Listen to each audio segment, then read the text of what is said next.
രണ്ടാമത്തെ ഉപകാരം, പാപങ്ങൾ പൊറുക്കപ്പെടും. വൻ പാപങ്ങൾ പോലും പൊറുക്കപ്പെടാൻ ഉമ്മാക്കുപ്പാക്ക് ഖിദ്മത്ത് എടുത്താൽ മദീന. വൻ പാപങ്ങൾ പൊറുക്കപ്പെടാൻ ഒരാൾ വരുന്നു, അല്ലാഹുവിന്റെ റസൂലിന്റെ അരികത്തേക്ക് വരുന്നു. യാ റസൂലല്ലാഹ്, അല്ലാഹുവിന്റെ റസൂലേ, ഇന്നി അസബ്തു ദംബൻ അദീമാ ഫഹൽ ലീ മിൻ തൗബ. നബിയേ, ഞാനൊരു വലിയ കുറ്റം ചെയ്തു പോയി നബിയേ, എന്റെ പശ്ചാത്താപം അല്ലാഹു സ്വീകരിക്കുമോ? വലിയൊരു തെറ്റ്. അദ്ദേഹം പറഞ്ഞില്ല എന്താണ് അതെന്ന്. തങ്ങൾ ഉടനെ ചോദിച്ചത്, ഉംറ ചെയ്യാൻ പോയിക്കോ, ഹജ്ജ് ചെയ്യാൻ പോയിക്കോ? ഒന്നല്ല. തങ്ങൾ ചോദ്യം എന്താണെന്നറിയോ? ഹല്ലക മിൻ ഉമ്മിൻ, നിന്റെ ഉമ്മ ജീവിച്ചിരിപ്പുണ്ടോ? നഅം, ഉണ്ട് നബി, എനിക്ക് എളാമയുണ്ട്, മൂത്തമ്മയുണ്ട്.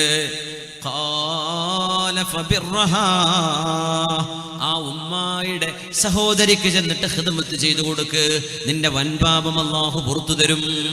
ഉമ്മാക്ക് ഖിദ്മത്ത് എടുത്താൽ വൻപാപം പുറത്തു തരും. ഒന്ന് ദുആക്കുത്തരം, പാപ്പാക്ക് ഖിദ്മത്ത് എടുത്തു, ഉമ്മാക്ക് ഖിദ്മത്ത് എടുത്താൽ ചെറുത് മാത്രല്ല വൻ പാപങ്ങൾ വരെ അല്ലാഹു പുറത്തു തരുന്ന കഫാറത്താണെന്ന് റസൂലുള്ളാഹി സ്വല്ലല്ലാഹു അലൈഹി വസല്ലം. ഇതിന് സമാനമായൊരു സംഭവം അബ്ദുല്ലാഹി ഇബ്നു അബ്ബാസ് റളിയല്ലാഹു അൻഹുവിന് ഉണ്ടായിട്ടുണ്ട്. അബ്ദുല്ലാഹി ഇബ്നു അബ്ബാസ് എന്നവര്, അതാണ് ഇബ്നു അബ്ബാസ് റഈസുൽ മുഫസ്സിരീൻ, ഖുർആൻ വ്യാഖ്യാതാക്കളുടെ നേതാവ്, ഇബ്നു അമ്മി റസൂലില്ലാഹ്, തങ്ങളായ സ്വഹാബി. ത്വായിഫിന്റെ എല്ലാ ഫർദ് നിസ്കാരത്തിനും ഒട്ടുമിക്കതിനും മയ്യിത്ത് നിസ്കാരം ഉണ്ടാവും ഹറമിൽ.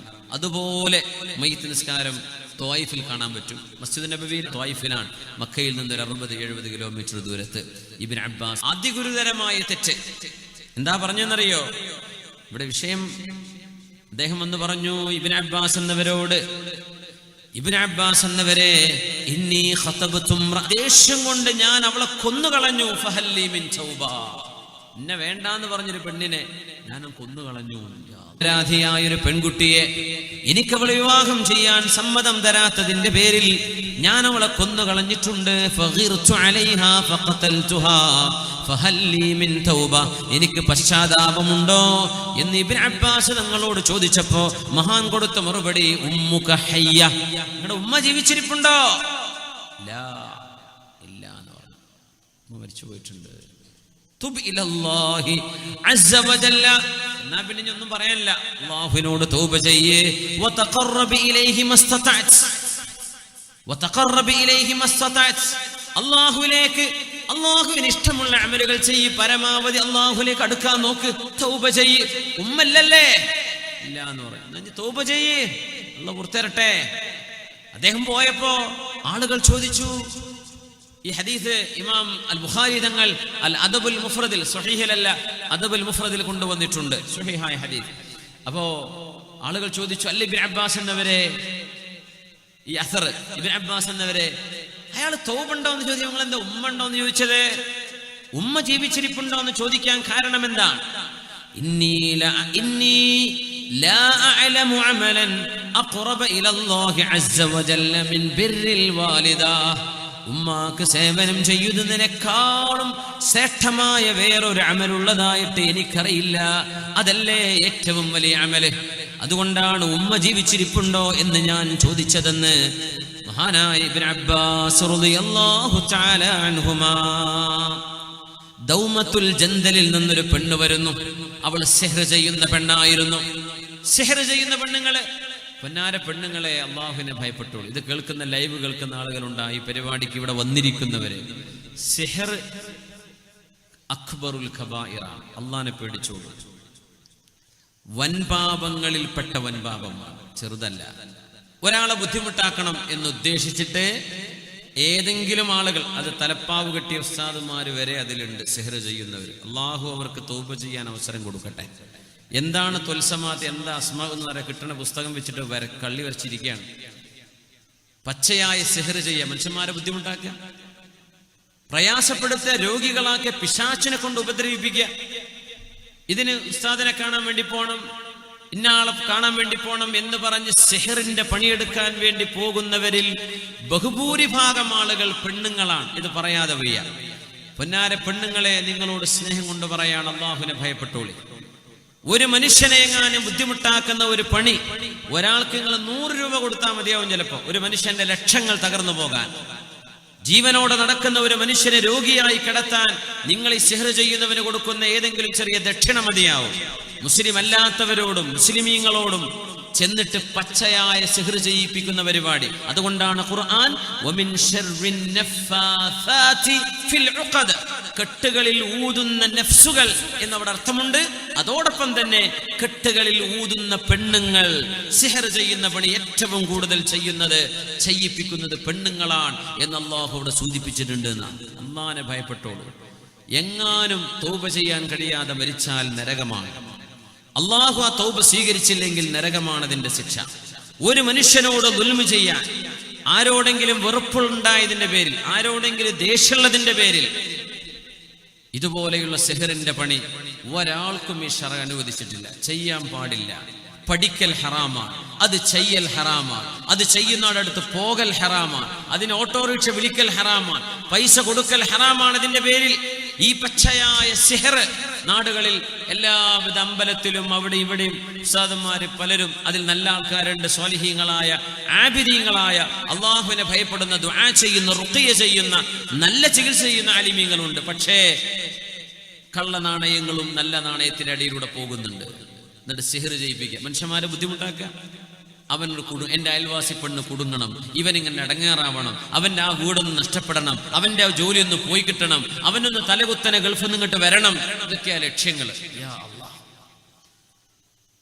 സംഘടനാ വൈരാഗ്യങ്ങളുടെ പേരിൽ നടക്കുന്നത് വേറെ. ഇതൊന്നും ഒരു നിലക്കും അള്ളാന്റെ മുമ്പിൽ ന്യായീകരിക്കാൻ പറ്റൂലേ. ലാ നുഹല്ലിലു ഹറാമൻ വലാ നുഹർരിമു ഹലാലൻ. ഒരു ഹലാലിനെ ഹറാമാക്കാനോ ഒരു ഹറാമിനെ ഹലാലാക്കാനോ ഒരു പടപ്പിനെ കൊണ്ടും പറ്റില്ല. ഹറാം ഹറാമ് തന്നെയാണ്. അത് കെട്ടി ചെയ്താലും കെട്ടാതെ ചെയ്താലും. അള്ളാഹു കാത്ത് രക്ഷിക്കട്ടെ. സാഹിറത്തിന് വലിയ ശിക്ഷയാണ് ശറഅ് വിധിച്ചിട്ടുള്ളത് സിഹ്ർ ചെയ്യുന്നവർക്ക്. അങ്ങനത്തെ ഒരു പെണ്ണ് ദൗമത്തുൽ ജന്ദലിൽ നിന്ന് വന്നു. സൗദി അറേബ്യയുടെ ഖസീം അഹ്സാഇന്റെ ആ ഒരു ഭാഗങ്ങളിൽ ഇന്നുമുള്ള സ്ഥലമാണ് ദൗമത്ത് ജന്ദൽ. അവിടെ നിന്നൊരു പെണ്ണ് വന്നു. ആ പെണ്ണ് മദീനയിൽ വന്ന് കരയാണ്. ആ പെണ്ണിന് അന്ന് അറിയില്ലായിരുന്നു. അവൾ സിഹ്ർ ചെയ്ത് കൊടുക്കും. ആളുകൾ വരുന്ന സിഹ്ർ ചെയ്ത് മനുഷ്യന്മാരുടെ രൂപങ്ങൾ ഉണ്ടാക്കുക, കൊച്ചു കുഞ്ഞുങ്ങളുടെ ഡ്രസ്സ്, കൊച്ചു കുഞ്ഞുങ്ങളുടെ തലമുടി, അവരുടെ നഖം, അവരുടെ വീട്ടിലുപയോഗിക്കുന്ന കൊച്ചു ടോയ്, പിഞ്ചു മക്കള്, ആ മക്കൾക്ക് വരെ ഉപദ്രവം ചെയ്യുന്ന സാഹചര്യങ്ങളുണ്ട്. എന്തായിരിക്കും അള്ളാഹു അവർക്ക് കൊടുക്കാൻ പോകുന്ന ശിക്ഷ? അല്ലാഹു അഅലം. യാ അല്ലാഹ്, എത്ര വലിയ ദുൽമാണത്! വലിയ ദുൽമാൻ ചെയ്യല്ലേ, ആരും അതിന് കൂട്ടു നിൽക്കല്ലേ, ആരും അത് ചെയ്തു പോവല്ലേ.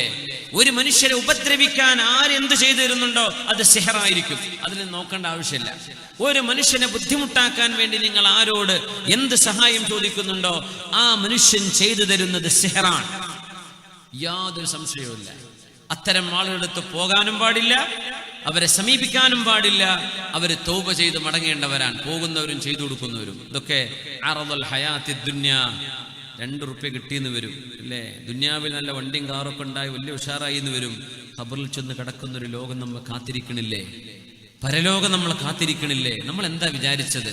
ഇവിടുന്ന് സിന്ദാബാദം വിളിച്ച് നീങ്ങിപ്പോകുന്ന ജീവിതമാണോ ഇത്? അള്ളാഹിന്റെ മുമ്പിലേക്ക് ചെല്ലണ്ടേ, അള്ളാഹുവിനോട് ഹിസാബിനെ പറയണ്ടേ? അള്ളാഹുവിന്റെ ഇബാദികളെ ബുദ്ധിമുട്ടാക്കാൻ എന്ത് ന്യായം നമ്മൾ പറയും? അള്ളാഹുവിനോട് എന്ത് ന്യായം പറയും? നമുക്ക് എന്താ റബ്ബിനോട് പറയാനുണ്ടാവുക? ഒരു മനുഷ്യനെ ബുദ്ധിമുട്ടാക്കാൻ നമ്മൾ ചെയ്യുന്ന ഈ ദുൽമുകൾക്ക് അള്ളാഹുവിനെ സൂക്ഷിച്ചോളൂ. ഇത്തഖുല്ലാഹ ഹഖ്ക തുഖാതി, അള്ളാഹിനെ പേടിക്കേണ്ട വിധം പേടിച്ചോളൂ എന്ന് എന്റെ സ്വന്തം നഫ്സിനോടും നിങ്ങളോടും ഞാൻ വസിയത്ത് ചെയ്യുകയാണ്. വല്ലാഹു അലാ ദാലിക ഷഹീദ്. പെണ്ണുങ്ങളെ, ആണുങ്ങളെ, സിഹർ ചെയ്യാൻ വേണ്ടി പോകുന്നത് ഹറാമാണ്, കുറ്റകരമാണ്. കൈരേഖ നോക്കുന്ന ഒരാളുടെ അടുത്ത് പോകുന്നത് പോലും അങ്ങനെയല്ലേ പറഞ്ഞത്? മൻ അതാ അറാഫൻ ഔ കാഹിനൻ ഫസദ്ദഖഹു മാ യഖൂൽ ഫഖദ് കഫറ ബിമാ ഉൻസില അലാ മുഹമ്മദിൻ സ്വല്ലല്ലാഹു അലൈഹി വസല്ലം.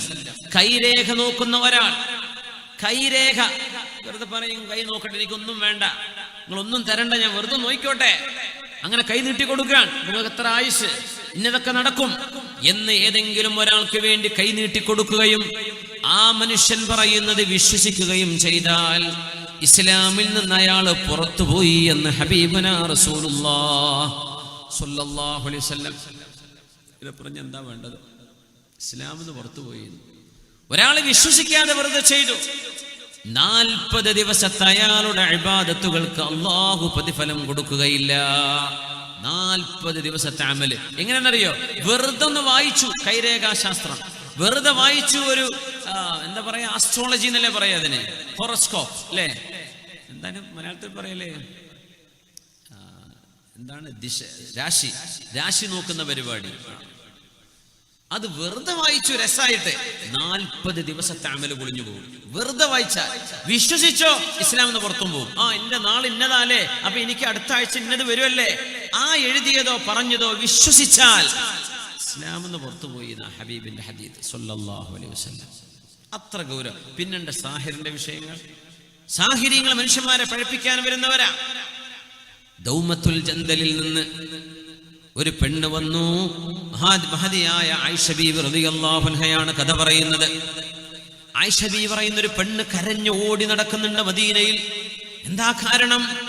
ഒരുപാട് ആളുകൾക്ക് സിഹർ ചെയ്ത പെണ്ണാണ്, ഒരുപാട് ആളുകൾ ഉപദ്രവിച്ച പെണ്ണാണ്, പൈശാചിക പൂജ നടത്തിയിരുന്ന പെണ്ണാണ്. അങ്ങനെ അല്ലാഹുവിന്റെ റസൂലിനെ തേടി വന്നിരിക്കുകയാണ്. റസൂലുള്ളാഹിനോടൊന്ന് പറഞ്ഞിട്ട് എനിക്കൊന്ന് നന്നാവണം. പറഞ്ഞില്ല, വിവരില്ലായിരുന്നു. സിഹർ ചെയ്യുകയായിരുന്നു പണി. റസൂലുള്ള ജീവിച്ചിരിപ്പുണ്ടോ, ഹബീബായ തങ്ങൾ ജീവിച്ചിരിപ്പുണ്ടോ എന്ന് അന്വേഷിച്ചു വന്നു. മദീനയിൽ വന്നു. ഞങ്ങൾ പറഞ്ഞു ഹബീബ് വഫാത്തായി കിടക്കുകയാണ്, ഹബീബിന്റെ റൗളയാണിത്. ഹബീബിന്റെ റൗള കാണിച്ചപ്പോ പെണ്ണ് പൊട്ടിക്കരഞ്ഞു. മദീനയിൽ അലഞ്ഞു തിരിഞ്ഞ് ഓടി കതച്ച് കരഞ്ഞു നടക്കുന്നു. ആയിഷ ബീവി പറയുന്നു, ആ പെണ്ണിനെ കണ്ടപ്പോ എനിക്ക് പോലും ആ പെണ്ണിനോട് എന്തോ ദയാവായ്പ തോന്നിപ്പോയി. അത്രക്കും കരഞ്ഞു നടക്കുന്നു. എന്റെ റസൂല് മരിച്ചു പോയല്ലോ, എന്റെ ഹബീബ് വഫാത്തായി പോയല്ലോ. ആരോടാ റബ്ബേ ഞാൻ എന്റെ പരാതി പറയാ? വമാ ലനാ ഇല്ലാ ഇലൈക ഫിറാറുനാ അലൈസ ഫിറാറുൽ ഖൽഖി ഇല്ലാ ഇലർ റുസുലി. മുഅ്മിനീങ്ങൾക്ക് അമ്പിയാക്കന്മാർക്കല്ലേ ഓടിച്ചെല്ലാനുള്ളത്, മുഅ്മിനീങ്ങൾക്ക് നബിന്റെ അടുത്തേക്കല്ലേ ഓടിച്ചെല്ലാനുള്ളത്. ഹബീബായി നബി മരിച്ചുപോയി എന്ന് പറഞ്ഞപ്പോ സിഹർ ചെയ്ത് നടന്നിരുന്ന ഈ പെണ്ണ് കരഞ്ഞ് മദീനയിലൂടെ കരഞ്ഞ് നടക്കുന്നത് കണ്ടപ്പോ എനിക്ക് പോലും ആ പെണ്ണിനോട് സഹതാപം തോന്നി എന്ന് ആയിഷ ബീവി റളിയല്ലാഹു അൻഹ അവര് നബിയെ ചോദിച്ചു വന്നതാണ്. ഹബീബായി നബിയില്ല. അപ്പൊ അവര് പറഞ്ഞു, ഏതെങ്കിലും സ്വഹാബിമാരുണ്ടോ, ആരെങ്കിലും ഒന്ന് എനിക്ക് ഫത്വ നൽകുമോ? സിഹർ ചെയ്ത് നടന്ന എനിക്ക് ഇനി തൗബയുണ്ടോ?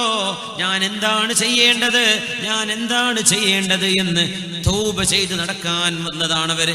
കൈഫ അതൂബ്. സ്വഹാബിമാര് മുഴുവനും പേടിച്ചു പോയി. എന്താണ് ഈ പെണ്ണിനോട് പറയുക, എന്താണ് ഈ പെണ്ണിന് മറുപടി കൊടുക്കേണ്ടത്? അവർക്കറിഞ്ഞില്ല എന്താ മറുപടി കൊടുക്കുക എന്നത്. അവസാനം സ്വഹാബിമാരിൽ ചില ആളുകൾ ഈ പെണ്ണിന്റെ പരിതാപകരമായ കരച്ചിൽ കണ്ടപ്പോ പറഞ്ഞു, ലൗകാന അബവാകി ഹയ്യൈൻ ഔ അഹദഹുമാ ലകാന യക്ഫിയാനിക്. പെണ്ണേ, നിങ്ങളുടെ ഉമ്മയോ ഉപ്പയോ ജീവിച്ചിരിപ്പുണ്ടെങ്കിൽ, അല്ലെങ്കിൽ വാപ്പ അല്ലെങ്കിൽ ഉമ്മ, രണ്ടിൽ ഒരാൾ ജീവിച്ചിരിപ്പുണ്ടെങ്കിൽ ആ ഉമ്മയോട് ഉപ്പയോട് നിങ്ങൾ ഉപകാരം ചെയ്താൽ നിങ്ങൾക്കത് മതിയാകുമായിരുന്നു. പക്ഷേ ഉമ്മയും വാപ്പയും ജീവിച്ചിരിപ്പില്ലാത്ത നിങ്ങളോട് എങ്ങനെ തൗബ ചെയ്യാനാ ഞങ്ങൾ പറയേണ്ടത്? ഞങ്ങൾക്കറിയില്ല എന്ന് സ്വഹാബിമാർ മറുപടി കൊടുക്കുന്നു. ഇതാണ് സിഹറിന്റെ അപകടം. ആ സിഹർ ചെയ്ത പെണ്ണിനോട് പോലും പാപമോചനത്തിന് മാതൃകയായി പറഞ്ഞത്, പരിഹാരമായി പറഞ്ഞത്, നിന്റെ ഉമ്മയെ ഉപ്പയെ പോയി ഖിദ്മത്ത് ചെയ്യണേ എന്നായിരുന്നു. സഹോദരങ്ങളെ, പാപങ്ങൾ പൊറുക്കപ്പെടാൻ നമ്മുടെ ഉമ്മ നമ്മുടെ ഉപ്പ അത് സ്വർഗത്തിന്റെ വാതിലുകളാണ്. മൂന്നാമത്തേത് നമുക്ക് കിട്ടുന്ന ശമ്പളത്തിൽ ബറക്കത്തുണ്ടാകും, നമ്മുടെ ജോലിയിൽ ബറക്കത്തുണ്ടാകും, നമ്മുടെ ഏർപ്പാടുകളിൽ ബറക്കത്തുണ്ടാകും. അതിൽ നിന്ന് ഉമ്മയെ ഉപ്പയെ നമ്മൾ സംരക്ഷിക്കുന്ന കാലം നബി തങ്ങൾ പറയുമായിരുന്നു, മൻ അഹബ്ബ അൻ യുബ്സത ലഹു ഫീ റിസ്ഖിഹി വയുൻസഅ ലഹു ഫീ അഥരിഹി ഫൽയസ്വിൽ റഹിമ. ആർക്കെങ്കിലും ദീർഘായുസ് വേണമെന്ന് ആഗ്രഹമുണ്ടോ? അതാർക്കാ ആഗ്രഹമില്ലാത്തത്? അതുകൊണ്ടല്ലേ നമ്മൾ ഏത് വലിയ രോഗം വന്നാലും കീറി മുറിക്കാൻ കടന്നു കൊടുക്കണത്, കുറച്ചെങ്കിലും ജീവിക്കട്ടെ. ആർക്കാ ആഗ്രഹമില്ലാത്തത്? എല്ലാവരും അതിനപ്പോൾ ഹോസ്പിറ്റലിൽ കൂടുന്നത്. ഇപ്പൊ മരിക്കണ്ട, കുറച്ച് കഴിഞ്ഞിട്ട് മരിച്ചാൽ മതി അല്ലേ?